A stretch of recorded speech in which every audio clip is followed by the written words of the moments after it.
Oh hell no, I gotta get away. They're gonna find me. I'm ditching with the Kryptos element. What the fuck is this shit? Why can't I move? What the fuck is wrong with me? You're not taking credit, Meta. Fuck it. I don't care. Bye, Dakota.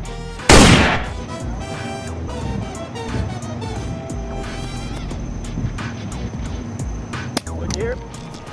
Everyone witness what happens when you fuck with Toad. Please. I don't even want to be here. I'll quit, Dakota, right now. I'll do it in front of everyone. Oh. You're almost as big as a traitor as Emmy. You know what would be more funny? If I let you go now. Now everyone heard that. Yeah, that's probably what I'm gonna do. Never mind.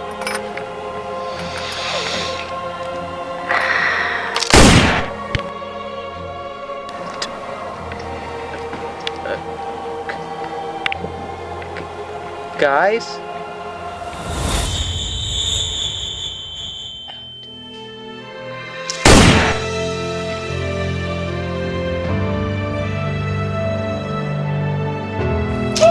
I killed both of them with one bullseye, killing two birds with one stone. Shit, I didn't mean to do that, but that's how you know I'm the best shot in the world.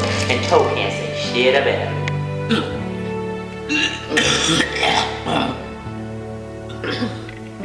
We're supposed to go.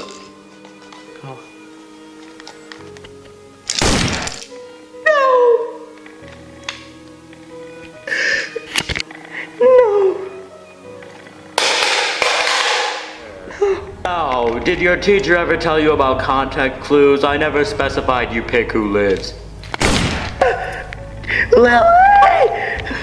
Toad, what is wrong with you? Whore. Oh, I know an alarm clock. What the fuck? No.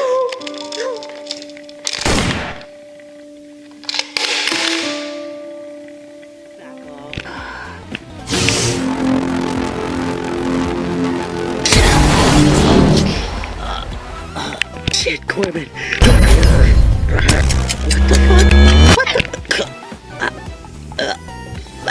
What the hell are you? TNT doesn't have secrets.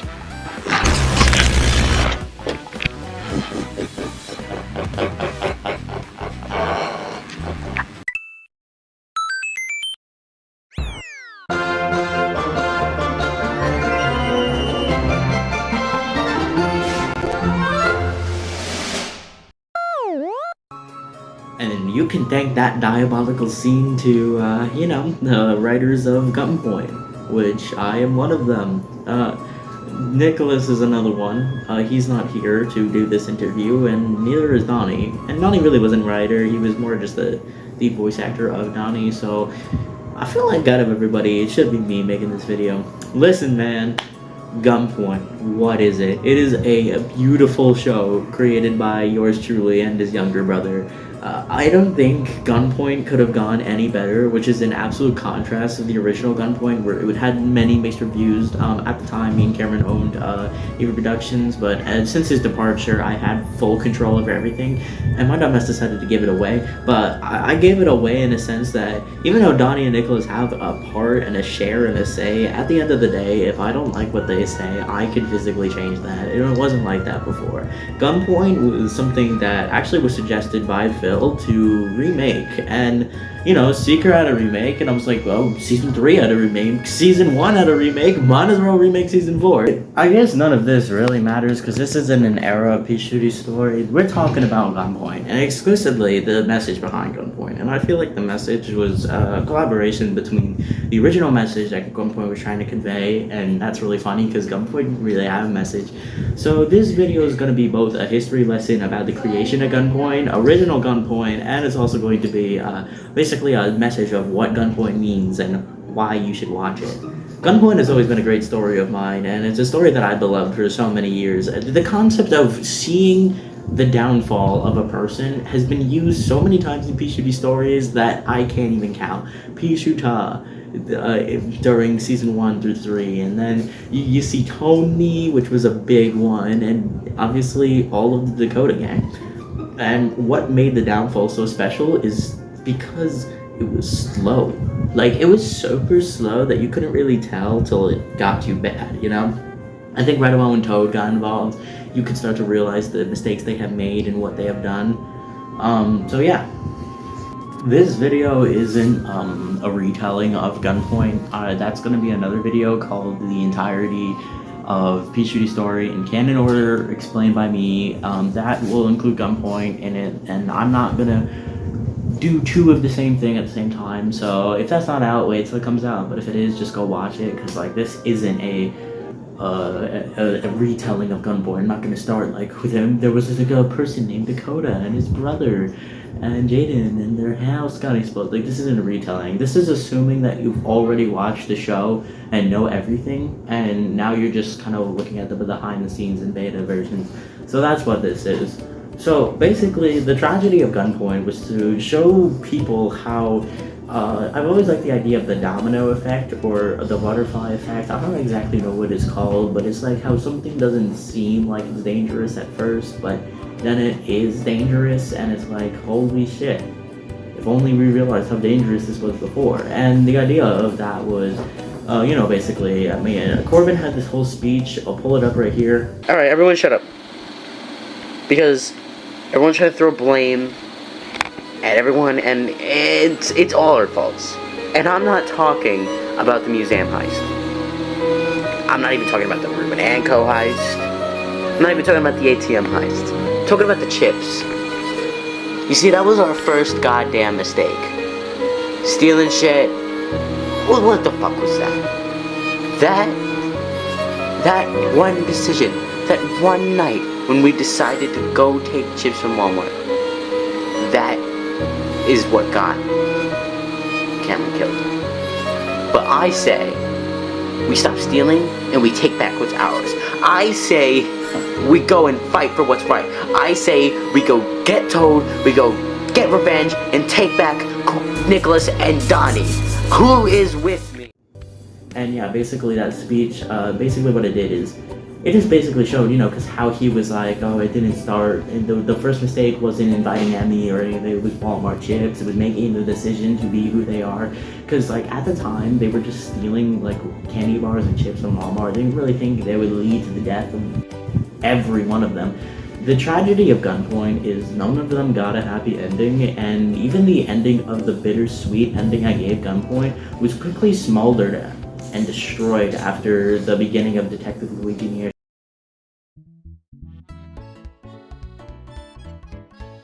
So I'm going to go down through every single one of the members of Dakota and the tragedies, and even do the people that were involved with Dakota but still were part of Gunpoint in the whole show, such as Aaron, Dakota, Toad, and Metalloidus Tyrannus, and it really shows how dangerous everything was. What better to start with than the main man himself, Dakota, and the tragedy of that. We can do some deep dive.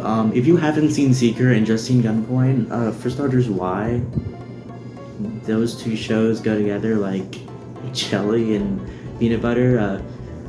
Second off, the link is in the description, honestly. All Gunpoint playlist and everything is in the description. So basically, as we can see in Seeker, we see Dakota going through high school just like all of us. Dakota is a perfect example of being at the wrong place at the wrong time, and problems that weren't caused by you that basically became your problem. And he was just in a bad place. For starters, he picked the wrong friends. He was friends with freaking Tony, which got Tristan involved, and he was pulled out of -2, or since -2 was destroyed, it was more 202, and he saw the entire timeline. And in fact, despite what you think, the only reason you only saw memories of Seeker is because Gunpoint wasn't at the time, but he saw the entirety of the whole future until his death. So not only did he know how he was going to die, he saw everything that was going to happen. He saw the whole story of 202. He knew everything that was going to happen during Seeker, but it was very vivid. So it wasn't like he knew the exact date or how he died. He just knew he was going to die, which everyone knows they're going to die, but I don't know. He doesn't really choose. Imagine if you had the power to see into the future, but you don't get to pick what moment you see. Just random visions just pop up in your head, and that's basically what Dakota had to deal with. And on top of everything, at the end, he makes a consecutive decision of touching the Cryptos element. Now, a lot of people were asking, why is Dakota worthy of the Cryptos element, but Pishuta isn't?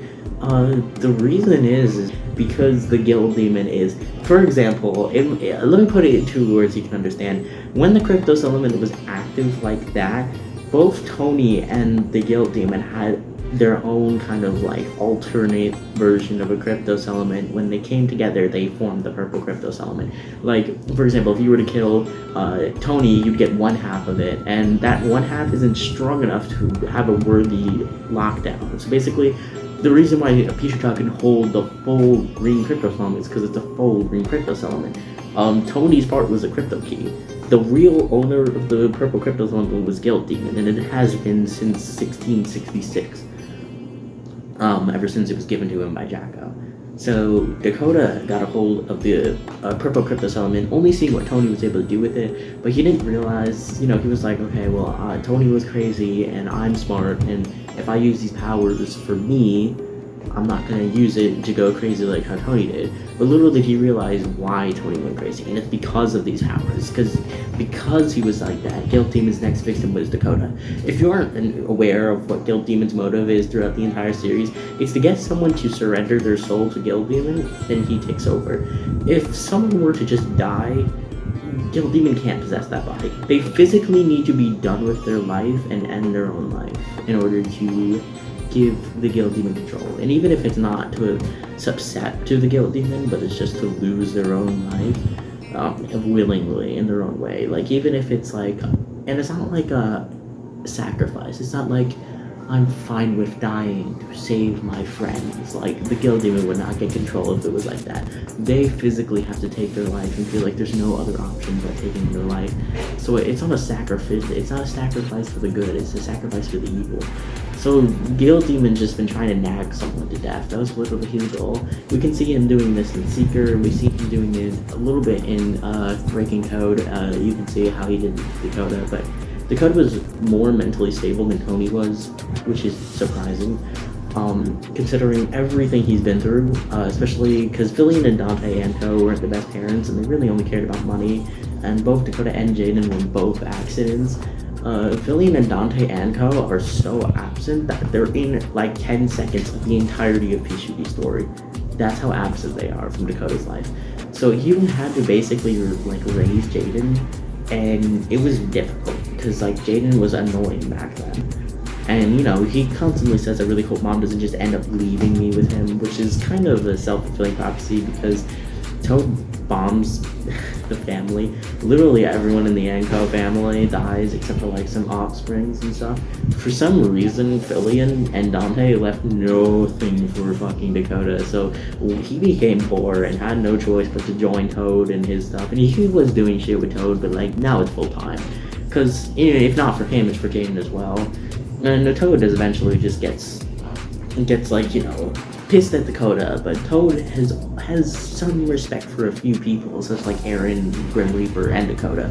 And he wasn't, like, even when Dakota disrespected him to his face, like saying, you could kill me. And yeah, the entire time is like an absolute disaster. But Toad lets him go. He gives him revenge, because Toad isn't someone you fuck with. Toad was told to kill Dakota, and he didn't want to. He said to surrender the purple Cryptos element, and Dakota was more than willing to get rid of the Guild Demon. But of course Mario shows up, and he absolutely just despises Toad and always wants to be better. Mario is another character that I really love, and the fans love too. I don't know a single Metalloidus Tyrannus hater. Because he's cool. He's relatable, you can feel bad for him, and you feel badass watching him. He can be happy, he can be sad, he can be whatever, and you'll still love him, and I made sure of that. But there's sometimes he fucks up, and especially here where he kills Dakota to prove a point. Dakota didn't have to die, and I assure you, you probably hear that a lot during the entire series of Dakota didn't have to die. His sacrifice literally meant nothing, and whether he lived or not had no effect on anything. He was trying to live a gangster life so Jaden didn't have to, but because he died, didn't have to live a gangster life. And that kind of, his death kind of started the events of Gunpoint, and it really just made it absolutely insanely terrible because of what happened. And it's honestly a very, very ridiculous thing that could have been prevented if Mario's just let, Toad Grim Reaper didn't really care whether Dakota lived or not, so I doubt if, he really only cared about the new world. So if Toad went over to Grim Reaper was like, here's the purple Cryptos element, but I didn't kill Dakota, I doubt Grim Reaper would give a single fuck, because he'll just erase him in the erase anyways. So it all boils down to Mario just wanting to prove to Grim Reaper that Toad is non-worthy or something. And if you want to think about the real villain, it could be Toad. But genuinely, none of the events of Gunpoint would have ever happened if it wasn't for Mario, so you can thank Mario for the entirety of Gunpoint's story. Aaron's another interesting one. Aaron's more of a Seeker character than he is a Gunpoint character, and he is getting his own series in Season 6 that Donnie's making currently. Aaron is a character that slowly matures, and he learns from his mistakes. He starts off very thug, because the world forced him to be, but then once he realizes that there's people that can't beat him, he lowers his ego a lot, and even in Season 6, while I'm not going to say anything or spoil it, he finally learns who he is, and Aaron's all about self-discovery and everything. After the events of Breaking Toad, Aaron kind of retires because he helped Toad to the fullest he can, and he just got enough money, and he just wanted to settle the thug life. And, the difference between why Dakota wasn't able to leave, but Aaron was, simply boils down to the fact that Aaron did the job that Dakota was not willing to do, and that earned Toad's respect. And, Aaron does stick around, kind of, throughout the story. We see him in episode 6, I Didn't Want to Be Here, and again we see him in episode 10, the end. And for the most part, Aaron just was serving his duty. And I'm pretty sure he probably knew about the New World ceremony, and I don't really have an answer of whether or not he was erased or not. In the end, it doesn't matter, because Caleb brought everyone that was erased in the back. So if you don't know, Nicholas and Cameron's character are actually Tristan and Kyle. So there's two types of ways we can go about this. We can either talk about them like they're the personas they're actually being. So, because obviously Nicholas and Tristan act completely different from each other, even though they're the same person. But what happens during Gunpoint is very speculated on whether or not Cameron and Nicholas, i.e. Tristan and Kyle, actually cared about the events that happened in Gunpoint. They seem very nonchalant about it, especially when we consider friends they really had, like when Tony was a thing and they were friends with him. Because we actually saw Tristan get upset sometimes, but the only times we've ever seen Tristan really get upset about anything was during Cameron's death, which Kyle did stop time for, which Tristan did see, so it wasn't like he wasn't sure if Cameron died or not. He knew about it, he was probably told to scream. And it really nullifies a lot of the story. That's why I didn't want, because I originally wanted to start the story with you knowing that Cameron is Kyle and Tristan is Nicholas. But the thing is, you actually can watch Gunpoint on its own without knowing the rest of P-Shooty's story lore, and it's still making sense. That's why that's why in the actual show you never get revealed that they were Tristan and Kyle, and only in the end credit scenes do you get revealed. And obviously during Stranger Things 2, we do see them get sent to a dimension, but again, with the amount of different dimensions, who knew that it was going to be Gunpoint?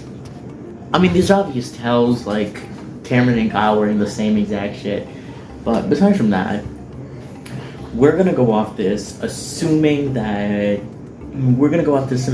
we don't know that they're Tristan and Kyle. So when I talk about Nicholas and Cameron, I'm talking about the way they acted like they felt, and not how Tristan and Kyle actually felt during that moment, because this isn't a Tristan and Kyle analysis, it's a Gunpoint analysis. We're going to talk about Dakota differently than we talked about all the characters, and for now on, just for reference, when I say Dakota, I'm talking about the group Dakota, not the actual person Dakota. Unless I specifically otherwise mention that I'm talking about the person Dakota, just assume I'm referring to the group Dakota. It's difficult. I shouldn't have named it after a person. We see these characters known as the Dakota Gang, and we get some glimpses of how they were prior to the events of Gunpoint, especially in the I don't exactly remember which episode it is. I'll pull it up on screen here. Where Corbin reminiscence of how each of the Dakota gang were met. Around this time period, they are just around graduating high school. I'm pretty sure they escaped detention, which they got detention on the last day of school. What did they do to get the last day of school detention? Imagine, last day of school, but they held you out for detention. Like, they were bad kids. You know, I'm assuming that you know Gunpoint. We're not gonna like talk about the character traits because we're not doing a deep dive on the characters of Gunpoint.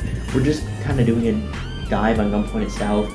All you really have to know is that Philip is the angry one, and Jaden is kind of like the relatable one. He's the chill. He's not the chill one, though. I don't know what Jaden has a role is. I guess the best role you could say is the main character, which, yeah, he is. Donnie is the smart one and, like, the leader of Dakota, and Cameron is the chill one. Nick is the comic relief. Leah is the caring one, and Emmy, which isn't here, would be the badass one. So that's, you know, the whole Dakota gang.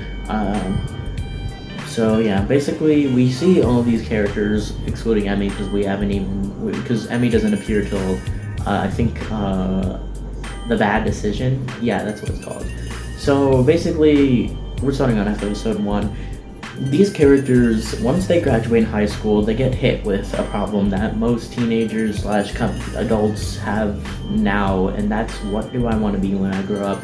They used to ask this question back in like kindergarten, and a lot of people answered wild answers like spaceman. A popular one now is YouTuber, which, hey, it's not that difficult. But unlike me, a lot of people don't know what they want to do and then stick with that for like the rest of their lives. All of the Dakota gang really don't understand what they want to be when they grow up, and they kind of feel like life's kind of just fuck them over. Everyone has a reason for being there. We hear the backstory of each character. For example, Philip is missing a dad, and that makes it apparent that he kind of searches for like a reason to be angry and for people to feel bad. And he gets really angry because he's never really taught how to control himself without having a parental father figure. Jaden's missing everything. He's very lost, and he has no role models other than Dakota, who was a gangster, which is the only thing he knows how to be. Nicholas and Cameron, Kyle, we're assuming we don't know that he's Kyle. Nicholas and Cameron were friends, and they're pretty good close friends, and Cameron's chill, and he has the fear of, you know, social anxiety. He doesn't want to work anywhere or do anything or suspected like he needs. He doesn't want to, so that's why he is part of the Dakota gang.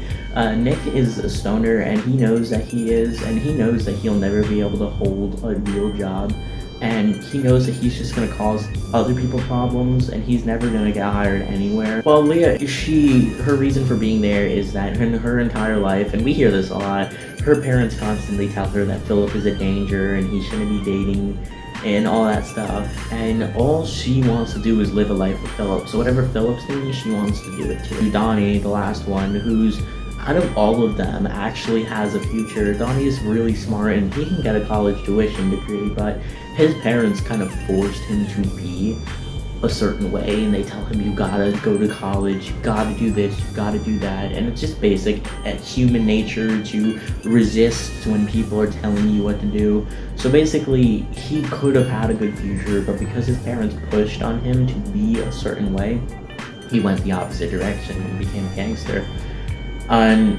Yeah, and everyone kind of had their own reason. It all boils down to they don't know what they want to do, and so they don't.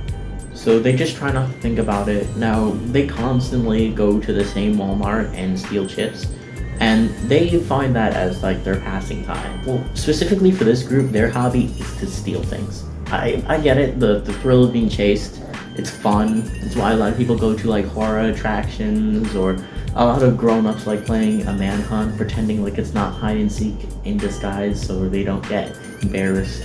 Being chased is fun. They're not stealing it because they're hungry. They're stealing it for the fun of stealing it. And, I can relate not to stealing things, but definitely to be doing stupid things just for the thrill of it. If you do end up watching The Fallout of Jake LaCroix and you hear what Jake has done, I've done all of that, and I understand 100% how fun it is to do something you're not supposed to be doing. And it's like the forbidden fruit type deal. So they're doing this, though, as a distraction. They're like, I don't know what to do in life, so let's just do this for fun, Let's not think about it. But then they think about it, and they realize that stealing chips doesn't just have to be chips, and they can make a career out of it. And it's a big decision. Because, once they start this journey of criminal organization, they're never going to get out of it. And they either got to make it big or not make it at all. Basically make it in jail, or worse, death. And I guess, at the time, they're like 18, 19, so they don't actually weigh the consequences of how bad it can really be. Because, as far as they're concerned, the worst that can happen right now is a minor misdemeanor and maybe some jail time, but nothing too insane at all. They're just, doing some petty theft. So, they're stupid, they're young, and they're not weighing the consequences of what getting into a thug life actually means. And it can get them into serious trouble. And again, they just don't see the big problem. It's just chips in their mind. What's one small thing? So that's kind of their mindset, and they go a little bigger. They do something that can actually get them a nice spot in a jail cell, which is stealing money from an ATM. Well, Donnie makes a hacker device, and I'm pretty sure he hacks the machine somehow and it spews out all the cash. And the cops would have arrested them if not for Emmy being there, which directed the cops towards Emmy, because they can just come back and get these petty thefters later. But Emmy is someone they've been wanting to catch for years now, so they kind of made a bad decision. These cops are actually Carl and Kaysen from The Seeker, so yeah, it's a great thing. Carl used to be a bully. Glad to see him being an actual person who stands up to bullies. I don't know, a lot of people call cops bullies, but whatever. The point is that, they get away with it, which is rare, because a lot of people, when they go big, they don't get away with it, and they wouldn't have gotten away from it if it wasn't for Emmy, so yeah. They basically, now all they see is dollar signs. They don't be like, oh guys, we got away once, but what's the odds we're gonna get away twice? They're not thinking about how dangerous what they did can actually land them. If they were to run, a cop has every right to shoot them in that situation, but they don't weigh that. What they see is they see the thrill, they see how they got away, and they see dollar signs, and that's all they care about. And it honestly gets to the point where they don't care what happens, because nothing's happened yet, so why not, They're the kind of people that are I'll see it when I believe it. When something actually goes wrong, we'll stop, which is a ridiculous mindset to have. And Gunpoint is kind of like a lesson you could learn. I'll explain at the end of the lesson of what it means, but let's continue. So, I don't know why I haven't said this before, but complete spoiler warning. But I guess I did in the start when I said, why aren't you watching Gunpoint? Emmy, let's talk about her character. Now, this is actually, it might not be her debut episode as we saw her in the last episode, but this episode is kind of we meet her for the first time. So, Emmy is a conflicting character. She is a person that I'm pretty sure her parents died, like Jaden. I don't know what she thinks had her dad. I know she said her mom died, but it's safe to assume her dad died too, in the same fire that she talked about. She was a martial artist. I know she's been doing it for a really long time. At some point in the events of Breaking Toad till now, she was picked up by Toad. And Toad is basically doing this thing where she dresses her up as a whore and then gets someone to fall in love with her and take her into the gang. And then she kind of pulls strings and tells Toad what the gang's planning to do. And then Toad goes and either converts or kills them. So if you don't know Toad's motive in Gunpoint, I'll explain it here real quickly. So Toad has this idea that he's the only person that is allowed to do crime. Like, he genuinely will help officers catch other criminals just because he wants to be the only one that does crime. And it's not like he specifically wants to be the only one that does crime, but he wants to organize crime. And he has a lot of deals with police officers, which is pretty sad, but it happens in the real world too.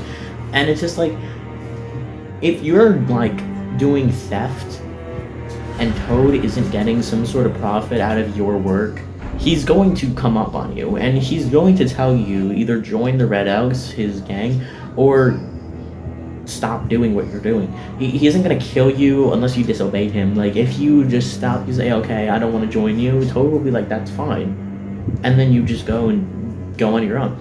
So, I'm pretty sure either Dakota learned about this, or they're always knew this. Only street people know about this. Like, Toad is kind of really famous around where he lives. You know, because it isn't like a common fact that he works with the Grim Reaper, but a lot of people have seen him and the Grim Reaper around. So yeah, Toad is basically considered synonymous of death. So a lot of people do listen to him, but there's something specific with the perseverance of the Dakota gang, and they knew what they were doing was dangerous, but again, what they thought was Toad was going to take their dollar signs away from them. Toad was going to tell them what they have to do. The leader of Dakota, Donnie, is an exact person that hates being told what to do. So he kind of strays the group away from Toad. He's like, okay, what are the odds that Toad's gonna care so much about us? We're like a small gang, there's people out there that disrespect Toad openly, there's gang wars. He's not gonna care about us. And for the most part, Donnie was right. Then they did the first big score. They pulled out the money heist, the hacker device, and that got Toad's attention. If they were just stealing candy and shit, Toad would not give a flying fuck, because there's other things to worry about. But they did the money shit, and that caught him attention. So Toad uses his famous weapon, which is Emmy. And basically, Emmy's job is to do what she's been doing for years now. Find one of the group members alone, seduce them until they fall in love with her, until they bring her into the group, and then it's just the Trojan horse, basically what Emmy is. So, you know, Toad employs the Trojan horse on the Clan Dakota. I'm pretty sure it was all pre-set up, as the dealers of Dakota were supposed to be really mean. So basically, you know, Jaden goes in to grab the cocaine, who's sold by someone unknown that they were the Red Elks. And this whole fight scene where Emmy comes in and kicks their asses is all scripted by Toad.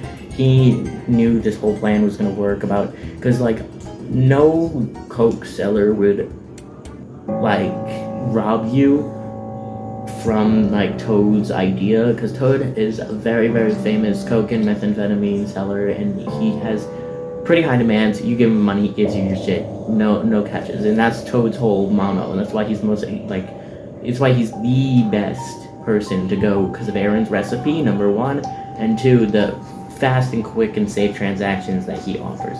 So this whole fight scene was all scripted by Toad, especially Emmy saving Jaden in a tie. Jaden falls for Emmy because everyone falls for Emmy. You know, at first Jaden declines because, you know, why wouldn't he? But, you know, Jaden has a big heart and he takes her in because he feels bad. And it actually isn't love or lust at the time. It's genuinely just because he feels bad for her and her being all alone and just wants a place to stay. And surprisingly, when she brings him into Dakota, or he brings her in Dakota, all of them are really accepting of Emmy, you know? Everyone was like, oh yeah, because like in the Dakota's mind, it's just another misfit that didn't know what they want to be, and they're gonna relate. Dakota gang, despite what they do, they have the same motto that Dakota the person carried through, where they don't want to kill anyone. They really just want the money just so they can retire early, that they're not trying to hurt anyone or torture anyone. They want to make sure that they don't rob a bank or with any fear. They rob ATMs explicitly because of the fear factor and everything. They don't want to hurt anyone or make people afraid of them. They don't care about annoying people. Like, for example, like, they'll never rob from someone, but if like someone's trying to stop them, they're gonna run, but they're not gonna shoot. They're like that, you know? Or they were like that. Until Will to Take. Jealousy at its finest. Like, remember when I said Philly and Dante died, and literally left Dakota and Jaden with absolutely nothing. Well, all the money that they were left with was given to someone known as Ruben Anco, which is Jaden's first cousin. But everything changed because the one person, I forgot to mention this during the segment before, was that Philip did not like Emmy at all. Philip smelt fish. He knew that there was something wrong with her. He knew that there's just something fishy about her, something sketchy, and he just knew that there's something wrong with her being here. And, fuck it, he's right, but at first it seems like he's just being an asshole. Originally, in the original script of Gunpoint, he and Leah weren't meant to date. So originally, when I pitched it to Donnie, he said it's because Philip's jealous, which I didn't want that to be the case, because I didn't want him to, like Emmy, but not like how he's with, Jaden, because we did that already in the original Gunpoint. Corbin liked a character named Gabby, who was scrapped at the time, that dated Jaden, and he got mad at him, and it just doesn't have anything to do with it. The original Gunpoint suffered from lack of story. I didn't know where it was going, and I was really young at the time and had no idea that gangs and what they were, and GTA was literally my only source of, and I barely played GTA too, so it's I'm just so happy he remade it. Anyway, so what does it take? Something about the fact that in Ruben's name could be $1 million or something, maybe 2 million, I don't remember the exact numbers. That amount of money could set all of them for life. And it's Jaden would know where Ruben is. That's what makes it so good. Because not even Toad, I'm sure if Toad knew or cared about the Ancos, but as far as he's concerned, they all died. So he just had an assumption that Anco money was gone, which is fair to Toad, because Toad is a billionaire and some millions don't mean anything to him. So he didn't really care about money. He was never for the money. It was for Dakota's betrayal, which made Jaden have this advantage over everything. He knew where Ruben lived. He knew the house Ruben lived in, because again, that was his uncle's house, who was inherited by his cousin, Ruben. So it was just so easy. And they never really wanted to hurt Ruben. It was in and out. That was it. They wanted to tie up Ruben while he was sleeping, rob him dry, and then untie him. In and out. Done. The problem was Ruben got away. And I don't know if I've mentioned this. This seems like a really bad time to mention it, but I think this is around where we find out, so maybe it is a good time to mention it. When Dakota died, the Guild Demon possessed Jaden, and Merc Tony was sent back into Jaden. So around this time, during Season 3, Tony is with the Pishuta people, so everyone on the airship, he's in there. He gets sent back to Jaden. So around this time, Tony is more like the Guild Demon than the Guild Demon's like the Guild Demon. The Guild Demon is observing, because the cycle went on with Tony, but once the cycle broke, he has no idea what's going on, so he's treading cautiously. Merc Tony is a very interesting character, because he isn't the Tony we know, and he is a very aggressive person, so when Ruben pointed a gun at Jaden, it was essentially Tony took that as he was pointing a gun at me, so I must eliminate the threat. And Jaden's mind was completely overridden by Tony and caused Tony to kill Ruben. And then something snapped. Dakota gang realized that all their trouble is because they always have to run or always have to hide. If they can just end the threat, they wouldn't have to run anymore. Now, obviously, this was a big debate. Some people, like Nicholas and Cameron and Philip and Emmy, were pro-killing, and, Leah and Jaden and Corbin and Donnie were like, no, let's not kill. I mean, Donnie was okay with it. Everyone was just iffy about it, but seeing Jaden do it is ridiculous. Because, he was the one who influenced them all not to kill. So that's why a lot of them kind of felt hypocritical, and especially Jaden, because a lot of people were really skeptical, because if your friend's telling you, I didn't kill him, when you watched you kill him. Now, scientifically, he didn't. Tony took over his body and killed Ruben for him, but they don't know about gods. Let's be clear, they have no idea about gods, and specifically, Tony didn't use methods of gods to kill Ruben. Now, he used the crypto summon to take the gun out of his hand and throw it at him, but as far as I'm concerned, nobody really saw that. They only really saw him stabbing him with, presumably, was a hand knife that came out, but nobody really knows either, so it kind of just looks like he just took a pocket knife, which everyone has a pocket knife. I have worse things than pocket knives, so it's not that surprising that he had one, and maybe he was heat in the moment, or jealousy, I don't know. But this caused a big problem.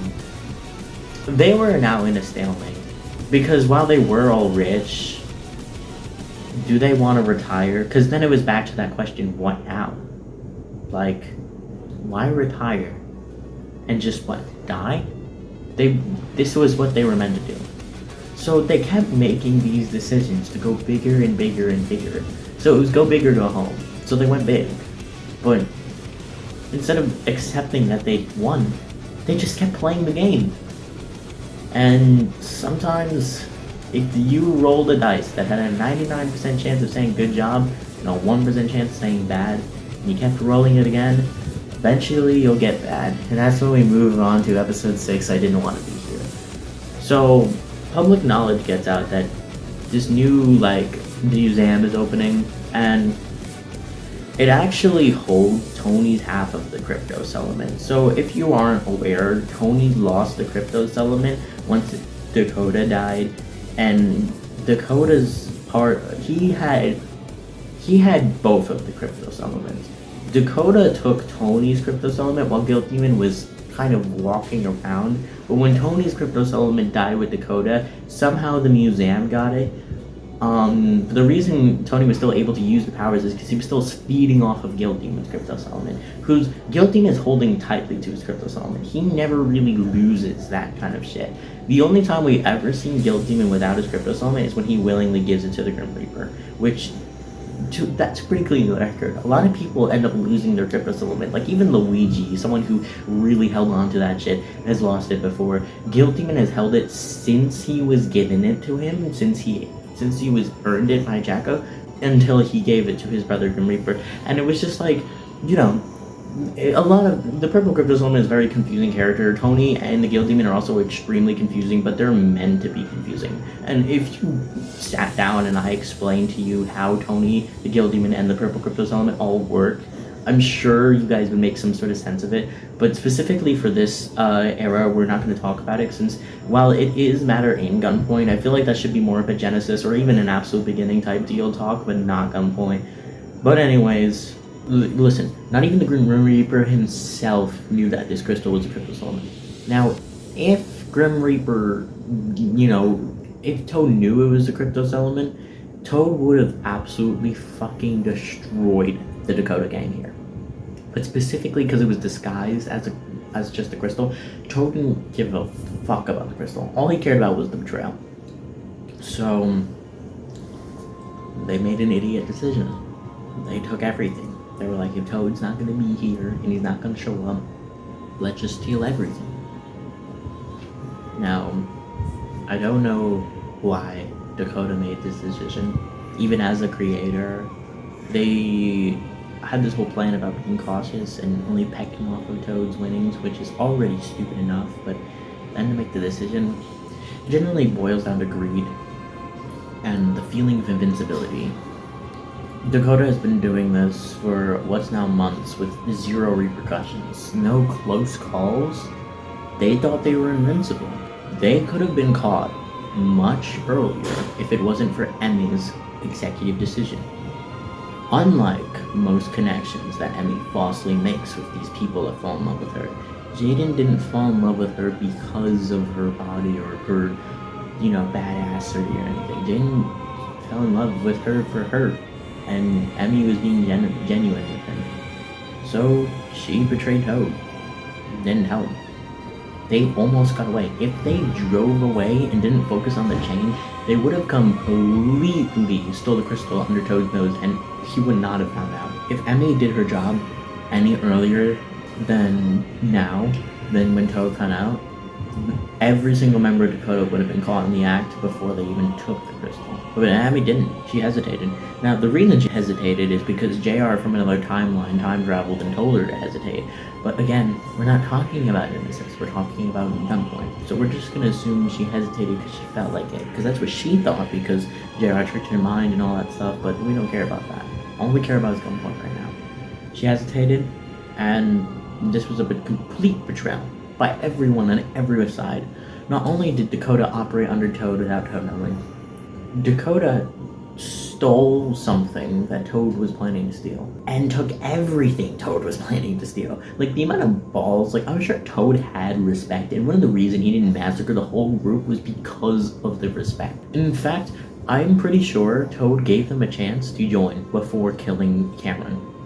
I don't know if this is correct, I'll put it on screen if it's not, but Toad was like, join us or die, you know? He's like, I told you that no gangs will operate under not my name. I want everything, you know? And they respected him, you know? There's like, give me back the damn chain, he threw it. Now, again, this was a crystal in everyone's eyes. Not only from the betrayal of Dakota Gang, but specifically Emmy's betrayal and the fact that she didn't tell Toad or stopped telling Toad or all that shit. But Emmy made her choice. It was Toad or family.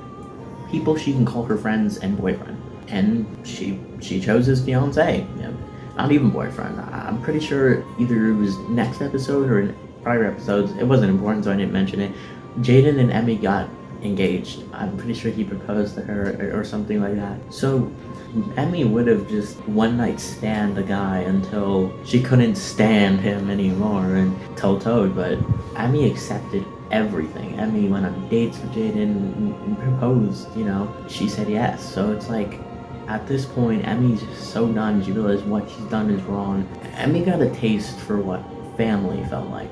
Dakota was one of the few gangs that made it feel like a family, not just a gang or a group. And once, not only did Dakota Gang say, no, we're not going to join your group, Toad needed a price.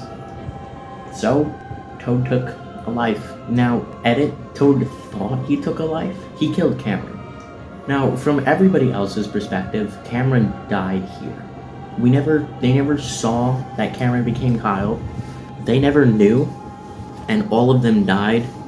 So, none of them will ever have known that Kyle was Cameron. So, to everybody else here, Cameron truly died. Even to Toad, Cameron truly died. And he did. This was the moment where Kyle stopped being Cameron. What went through Kyle's mind specifically here is, what do I do? Because in this situation, I'm sure he stopped time and asked Tristan, and Tristan said, you just gotta die. You know, around this time period, Tristan and Kyle's motives were just to find a new life. So they couldn't exactly do anything because they wanted to stay away from the Grim Reaper, and involving themselves in Toad, it was probably the best option to play dead and die. They don't want Toad to get suspicious and call on the Grim Reaper or Metalloidus Tyrannus to investigate anything, so I feel like Kyle weighed all the options and was just like, yeah, in this situation, dying is the best. Now, obviously, Kyle isn't going to take the fucking bullet to the skull and actually kneel over and die. So what he did is he stopped time, and I'm pretty sure he stabbed himself or something like that, and when time began, it looked like, yeah, I died, and all that stuff. He probably told Tristan to, like, make a big reaction, and that's why Nicholas does scream right here, as you can see in this clip. Now, as we're going to continue the story, acting like if Cameron actually died here, Cameron's sacrifice was sad because Kyle put on a great display of worry and warning, and it wasn't like Kyle peered into the future to see what would happen. It was genuine Kyle concern that he did not want to be there. And when nobody listened to Cameron about the whole stick, it was pretty sad because out of everyone, it was Kyle, Cameron, same person, but I'm going to say Cameron. It was Cameron's motive to leave as soon as possible. Cameron wanted to just get out of the life. He didn't want to be there. And he's the one who paid the ultimate price in the end. Ultimately, was him. And when they realized that their greed killed one of their lifelong friends, it really sent shivers down everyone's spine, and it shattered the reality and the truth of what they've been doing. this isn't skill.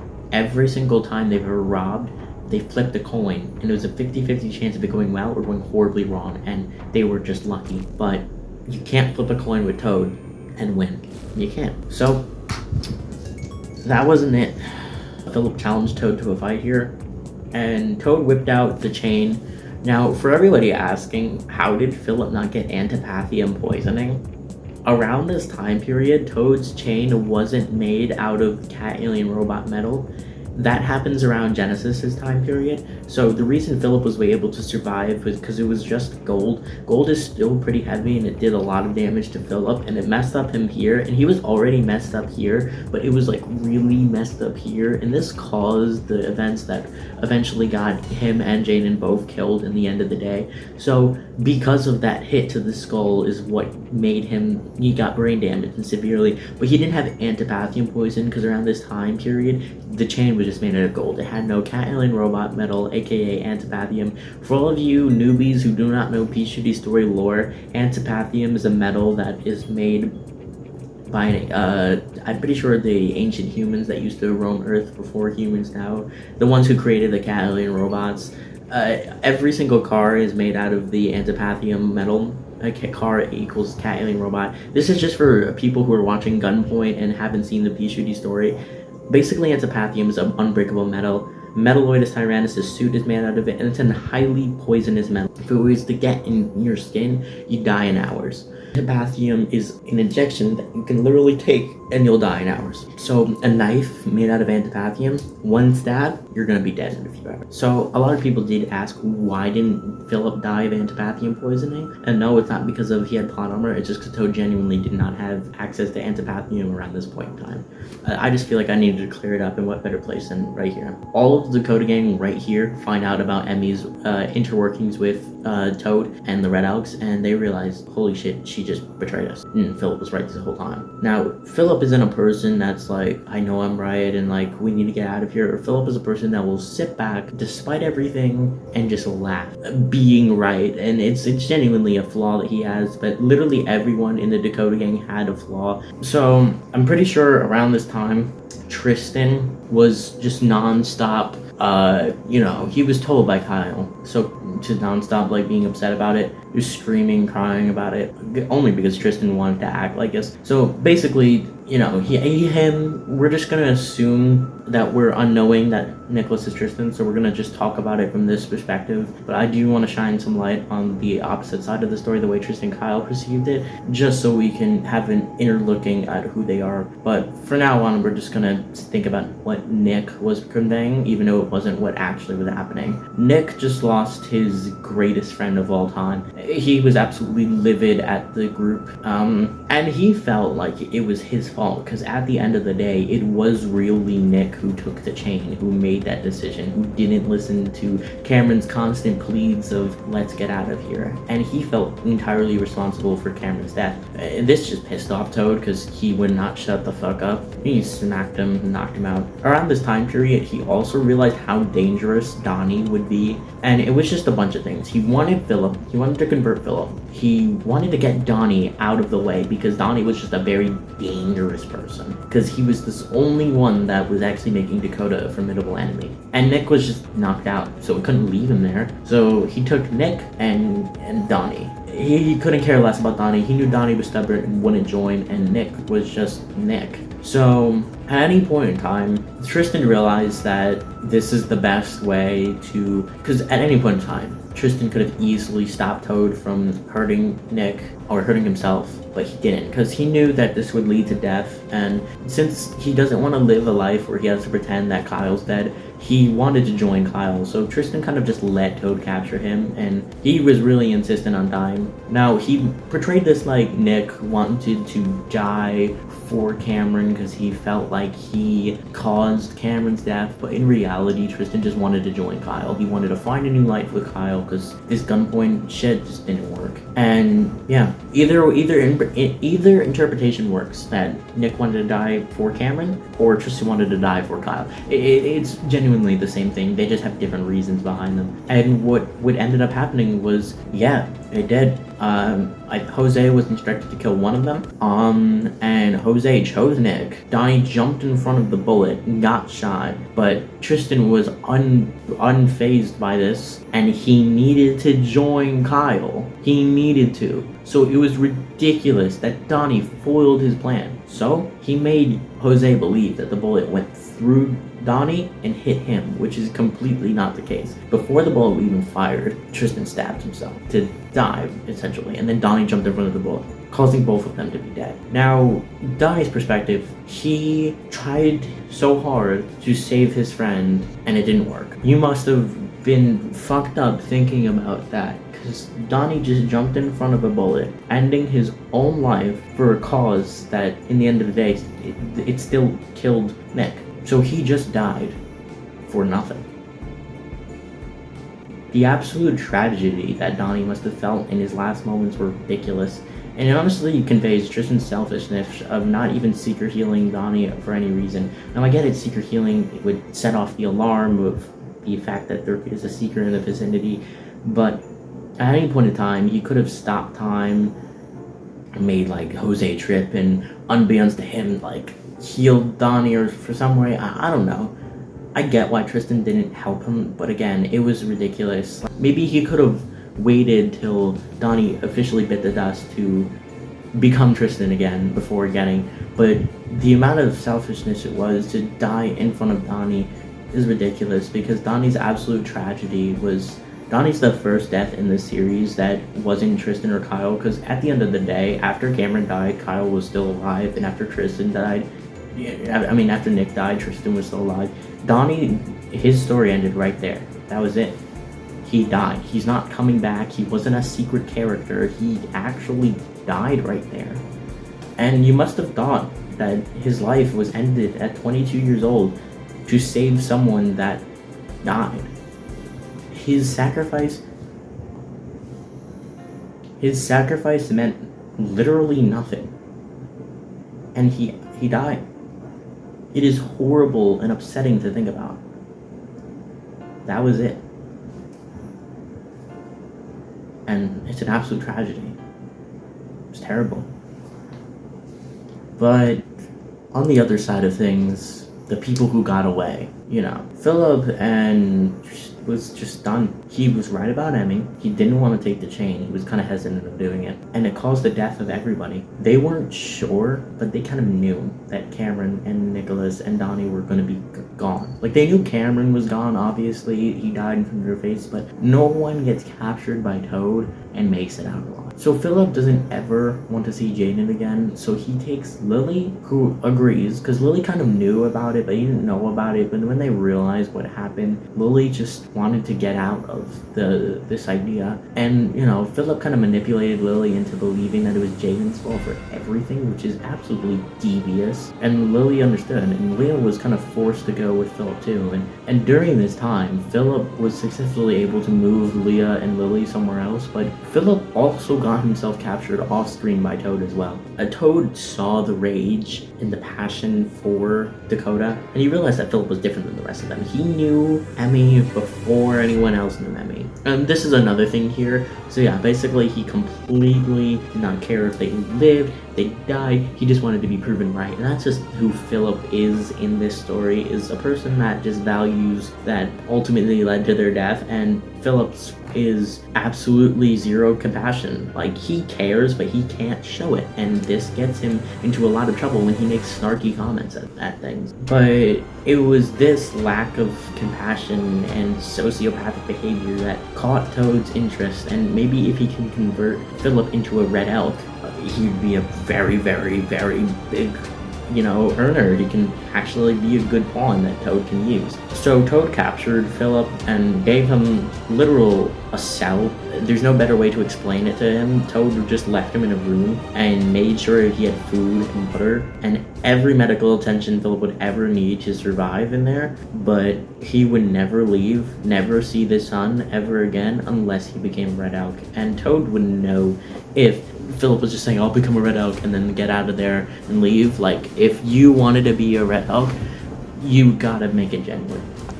And yeah, we'll get back to what happened to Philip later, but all I know is that Leah reached out. It broke up the whole group. We time skip a while, because, like, you know, everyone kind of had their friend, almost.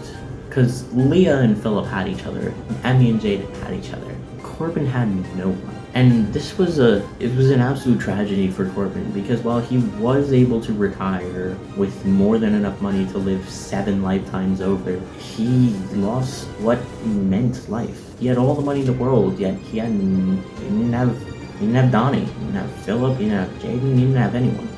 And he had Jaden. He could call up Jaden or call up Philip, but the hatred was so much that he was shunned away every time he tried. And all he did was, every day, was think about how things used to be. It was absolute tragedy.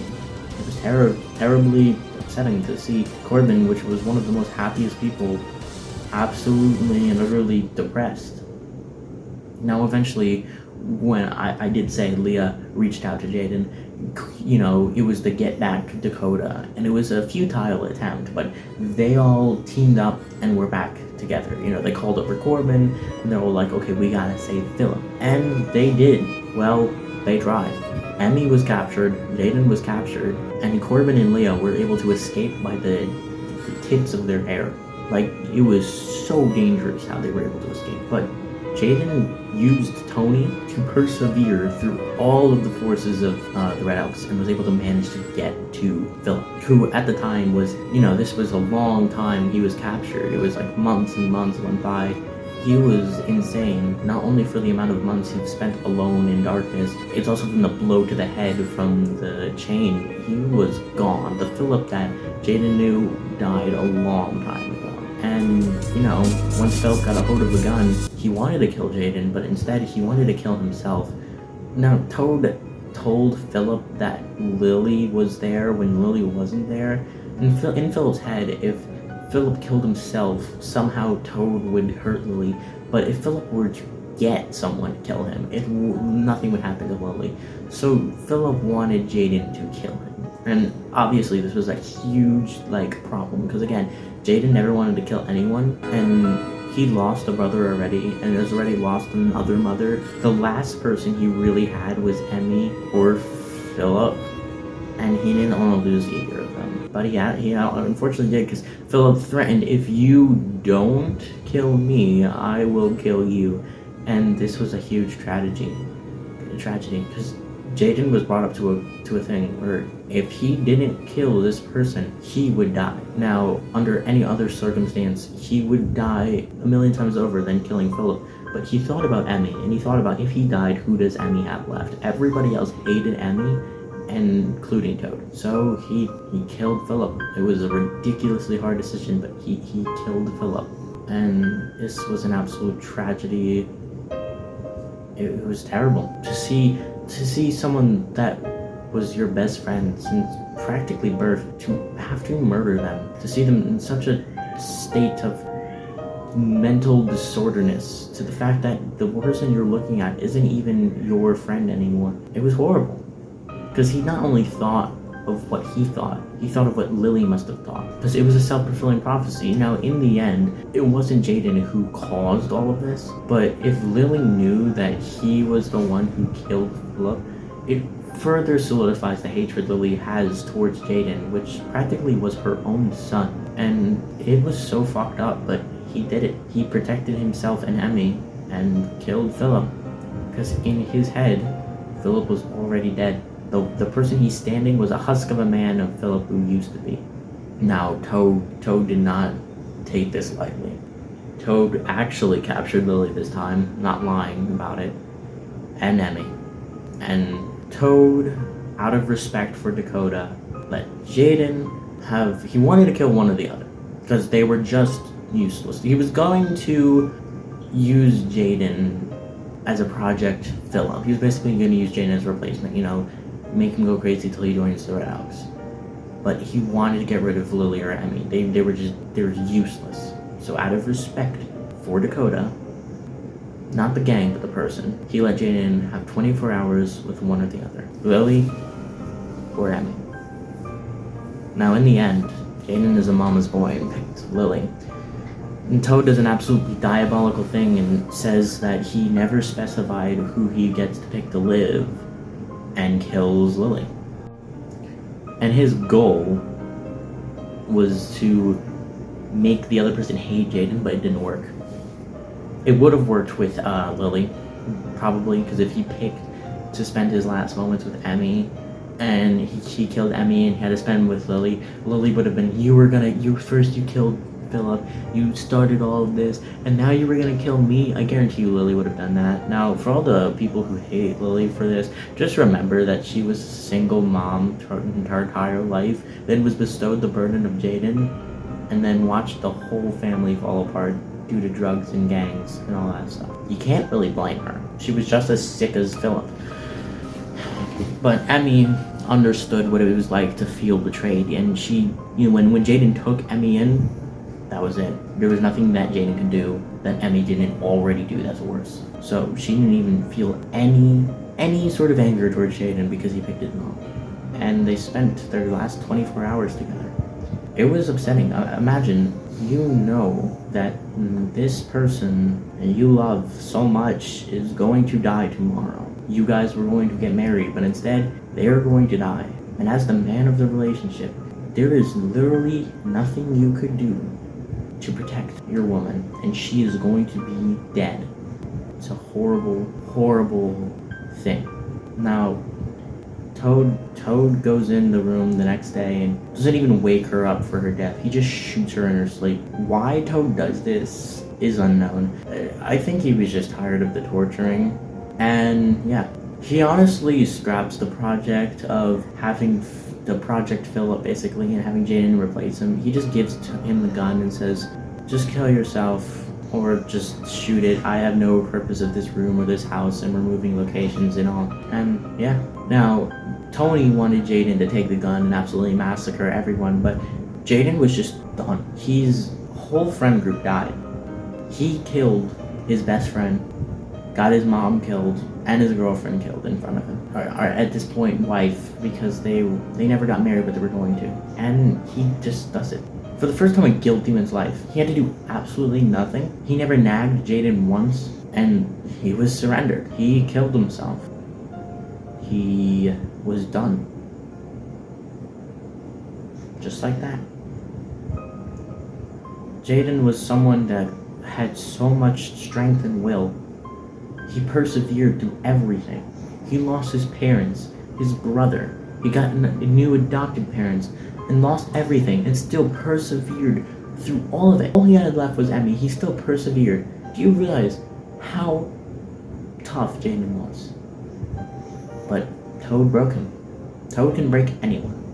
Toad broke the Grim Reaper, by the way, just letting you know.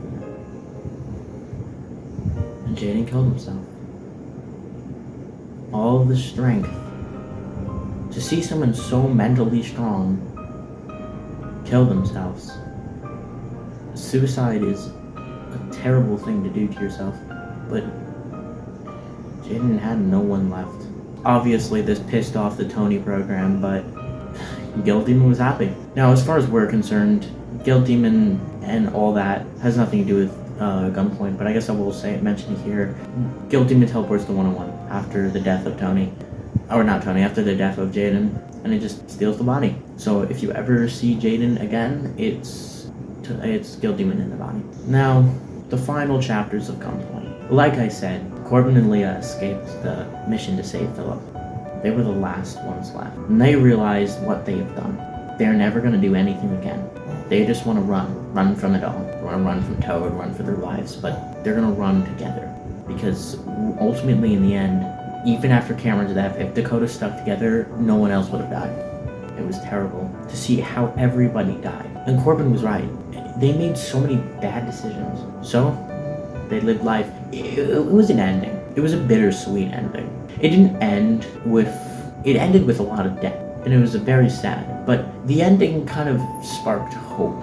Because it kind of ended off of, okay, everyone died, but Corbin and Leah are still alive. And and that gives hope. But realistically, we all know what happens. Now, for everyone who didn't watch Detective Luigi in the Airship Aftermath, spoilers ahead, Toad wants the bibs, the Dakota clan bibs. Now, his obsession with the bibs comes from the fact that he wanted to take Dakota's bib. But if you don't know this, the one that Mario wears is Dakota's, and he was just living. So instead of just collecting Dakota's bib, he collected all of the Dakotas. Now, he also hates the fact that Dakota members survived, so he sends Metalloid Tyrannus to kill Corbin and Leia. Now, they were killed in a comedic way, but if you look at it, it isn't comedic. From everything that happened to Gunpoint and their feeling of we made it out and we're gonna live for Dakota, to having a threat that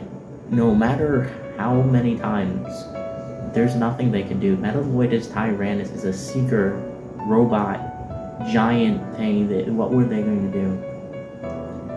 They both died. Corbin died, and Leia died. And that's it. Every single member of Dakota died.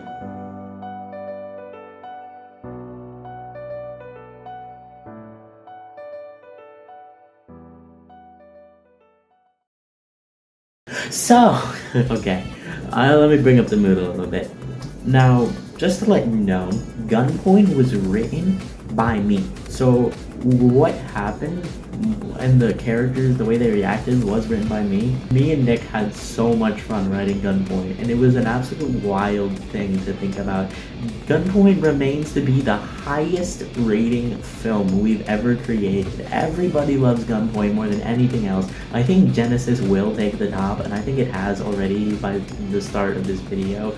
But Gunpoint is such a love letter to the idea of the original Gunpoint, and it just, Gunpoint used to be the worst thing ever, just letting you know before I remade it. So to see it in action, and it's a beautiful thing. Now, what is the message of Gunpoint? Because Gunpoint, believe it or not, actually has a message. And the message is, be careful what you do. Because what they were given were many chances to correct their mistakes or fix what they've done, and they didn't do that. They felt invincible, and they got killed because of it. For everyone who thinks that what's one day of, let's say your job was to eat healthy. What's one day of not eating healthy gonna do? It's one day. That's exactly what they said. What is one chips? Because one day leads into 2 days, which leads into a month, and eventually you're not eating healthy anymore. I'm not trying to sound like a person that tells you what to do. I'm not trying to sound like your mom, but what to take from Gunpoint is that if you think something is wrong, but your justifiable reason for doing it is what's this one little thing gonna hurt? Like, what's this one little vape gonna do? You know, I'm not gonna become an addict and smoke. You don't know that. Like, everything is a gateway to another thing. And things can be good. Like, someone could go to a science lab and it can open a whole life of science. It can start out as a cool science experiment they want to do, and that led them to be a NASA employee. But it also leads you down a bad path. So the message of Gunpoint is, whatever you think is good or bad, if the justifiable reason of doing it is what's this one little thing gonna do, well, I'll tell you, that one little thing is gonna grow like a seed. And it's gonna morph into something horrible or great, which in Gunpoint's case is horrible. Many times they made mistakes, but sure, their first mistake was saying, what is this life gonna do? To anyone that's ever done crime or something bad in their lives, just know that at any point in time, you can fix yourself before it gets too bad, because it does get bad really slowly, that you might not realize it at first, until you get to a point where it gets horrible. For example, if someone is like addicted to smoking, you might just be doing it for fun, and now you're wasting all your money on it. It can get horrible real quick. It's never too late to stop doing something. Don't do the stupid things that lead to other stupid things. And for the tragedy of the Dakota Gang, it's really a story that ended for no reason. There was nothing that it added to Pichu's story. Like, for example, the events of Season 1 caused Pichuta, who became an evil scientist. The events of Season 2 caused the broken cycle, which led to the events of Grim Reaper getting all the 9 or something cryptos on it. The events of Season 3 caused caused Tristan and Kyle's wacky wild adventures and caused them to create everything that they've ever done. And the events of Genesis are one of the biggest events of all time. It was crazy. There was the erase and everything. Gunpoint didn't add to anything. So when you think of Gunpoint, it was a story that wasn't meant to be told. It was meant to be told by me, obviously, but it had no reason to be told.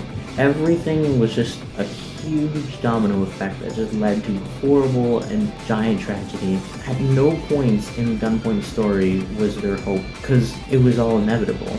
Eventually, they were going to get caught. Eventually, someone was going to die. And even when Corbin and Leah escaped, eventually Toad would find them again. It's just a tragedy. There's no good things that really come out of Gunpoint. But that's the point of Gunpoint. You see what I did there? That's the gun point. But I guess as a writer's perspective, Gunpoint is really good because it just hits you right in the face when you really think about the way that the characters must have felt. Everybody's death felt for no reason. They died without a purpose. Cameron died because he didn't want to be there. Dakota died because Mario wanted to prove a point to Toad. Jaden died because he just couldn't anymore. Emmy died literally in her sleep for no damn reason. Lily, all she wanted to do is be a perfect mom, but literally died for no reason. Leah and Corbin died because Toad wanted pieces of clothing. Philip died because he was insane and he got spiraled into madness for no reason. Donnie died to save his friend who also died. So what was the point of Donnie's death? All of these characters didn't have to die to make a difference.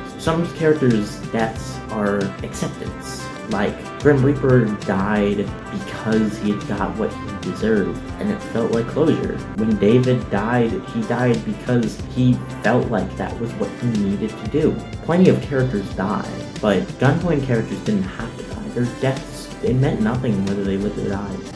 And that's just what makes their deaths even more impactful, that they were futile. There was no point, no purpose. So yeah, I really hope you like this 1 hour yap session that I did here. I'm definitely going to cut it down, but as we're going on, this is almost 2 hours long. Gunpoint is definitely one of my most famous series we've ever done, and it's also the most fan favorite one. I love Gunpoint, but personally, Seeker just...